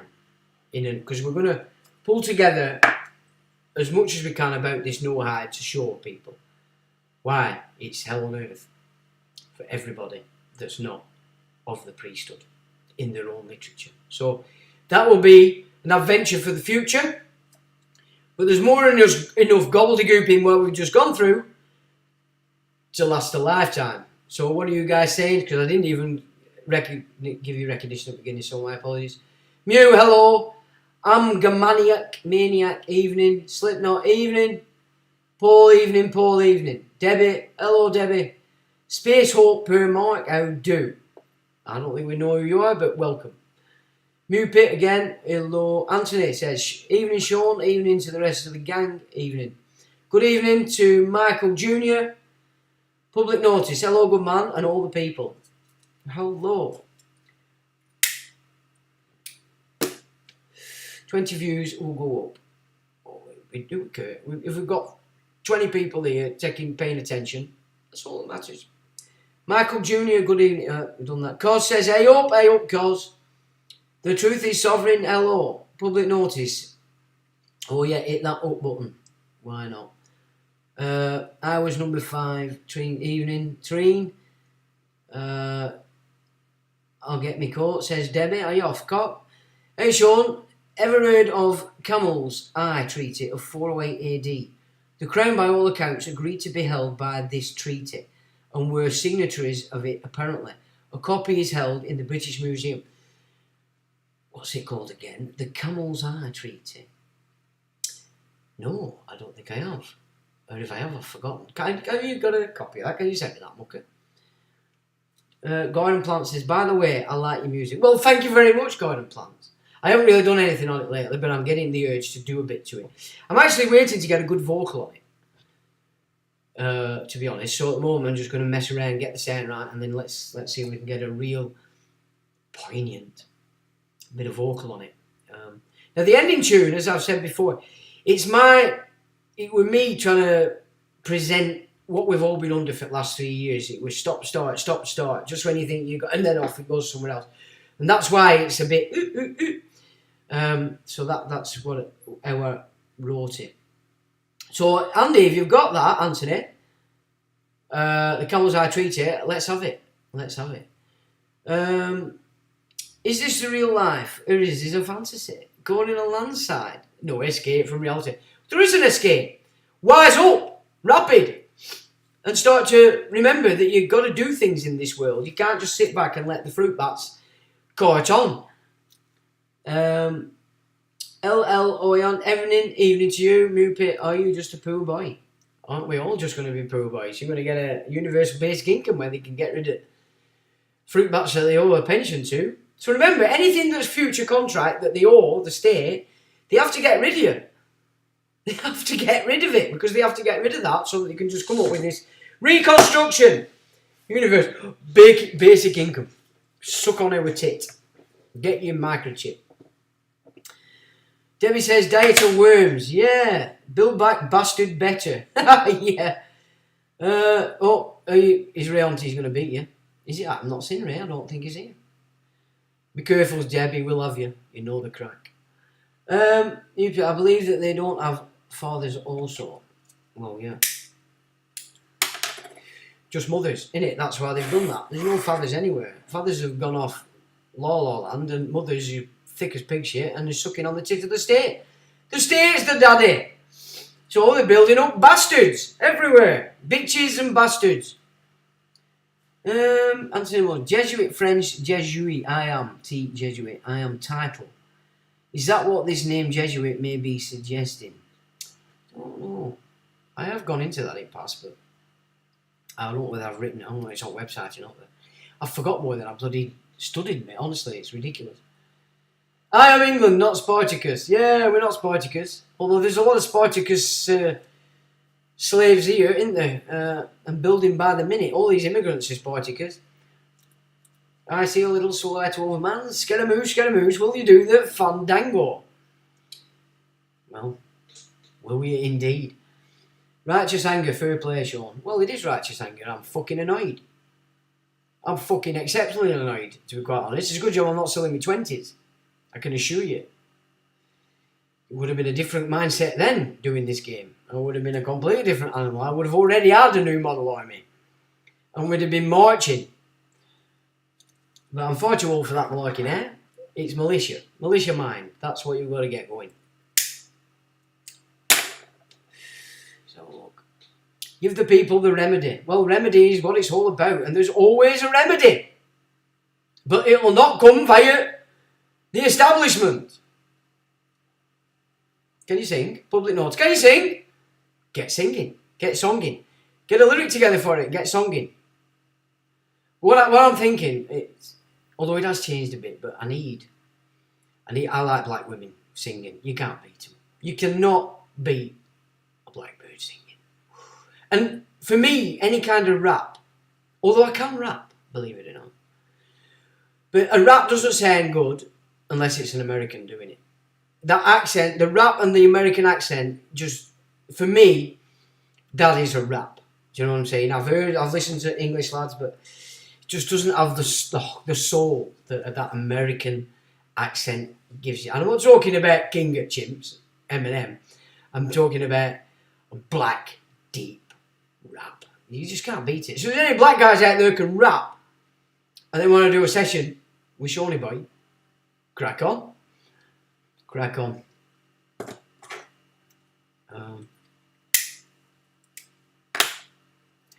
Public notice, if you can sing and you can rap. If you can sing, it's good enough.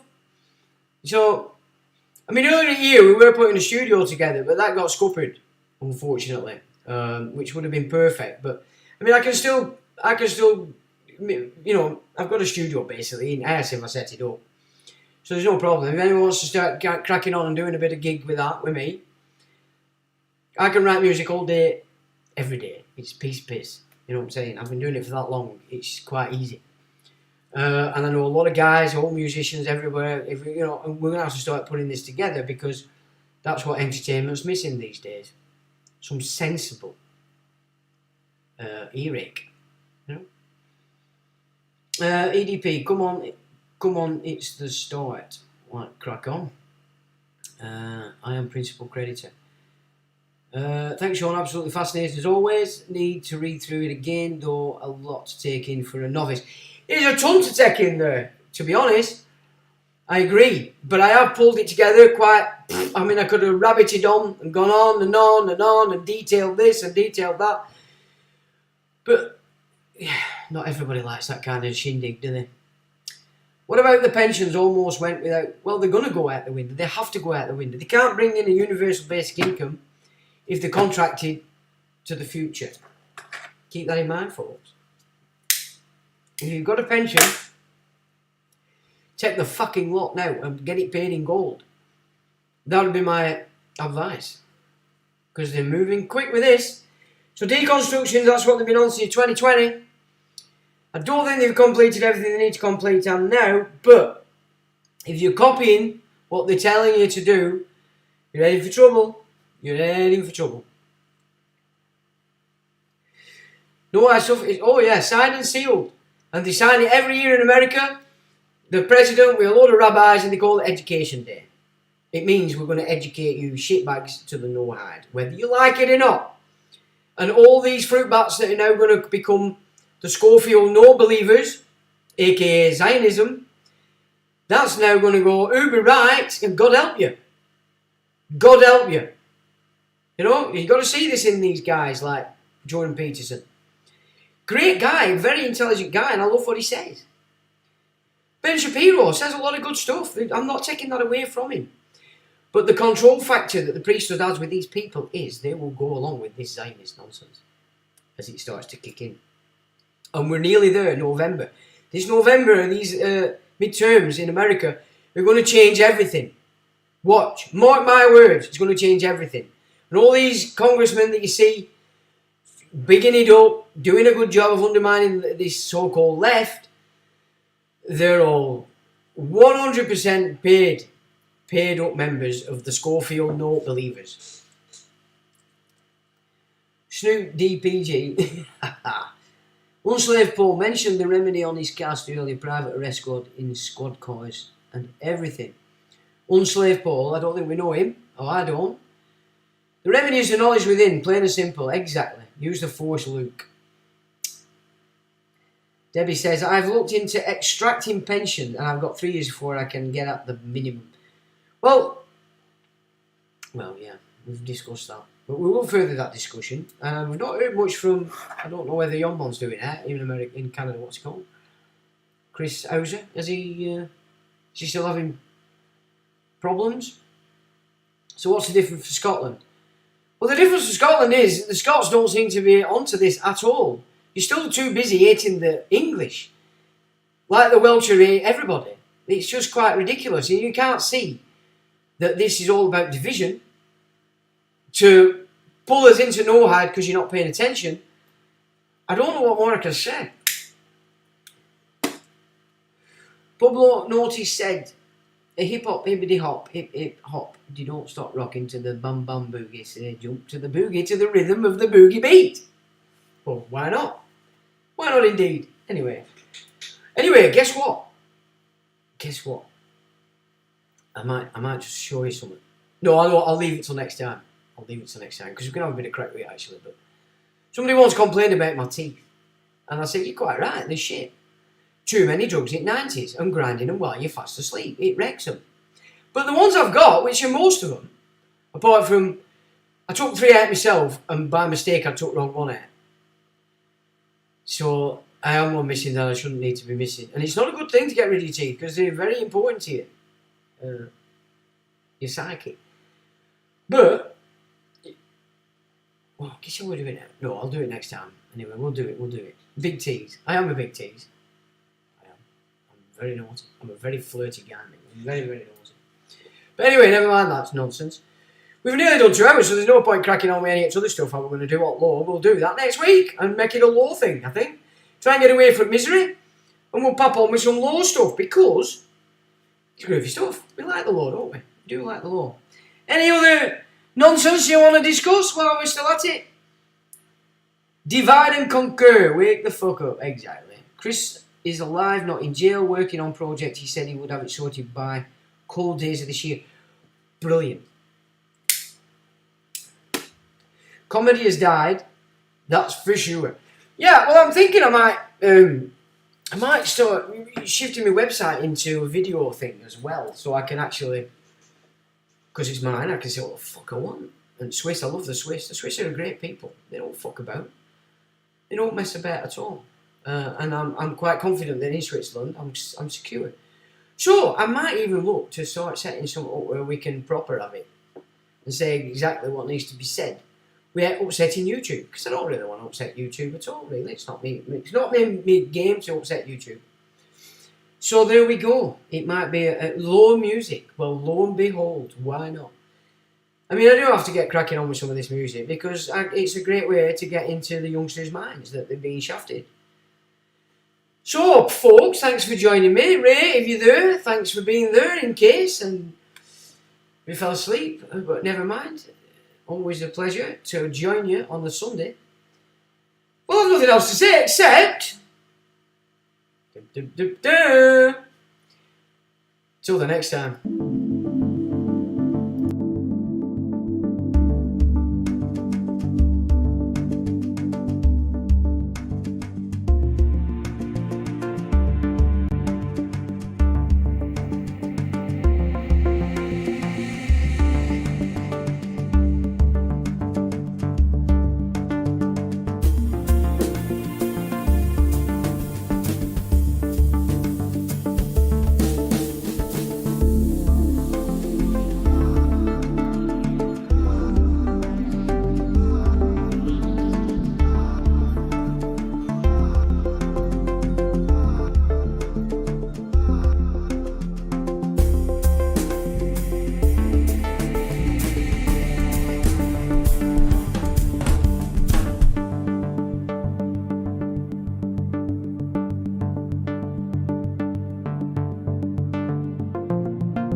Oh, jolly one, John. Hello.